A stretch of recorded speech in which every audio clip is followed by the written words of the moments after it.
Magulo ba ang buhay mo ngayon? Dumaan ako sa isang guitar store kahapon. And when we talk about playing a guitar or any musical instrument, what is important really is harmony. Yung hindi maingay.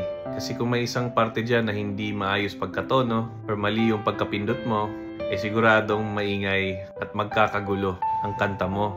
Kaya relating to this, ang tanong ko sa'yo, is there harmony in your life? Or medyo magulo? Kasi parating nag-aaway at ayaw mo nang marinig yung mga salita ng ibang tao. And that is why we have to strive every day to put our lives back in harmony. And there can be 3 areas of harmony that we can tune our lives into. First is your harmony with God.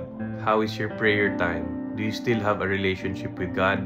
Or baka nag-iba na yung Diyos mo? Baka yung problema mo na ang naging Diyos mo? Kasi kung ganon, magiging magulo lahat. Kaya fix your relationship with God first. Second is to strive for harmony with your family and with your friends. Siyempre, kung sino pa yung close sa atin, ito yung madalas nating ka-conflict. And some conflicts last for years. Kaya initiate the healing.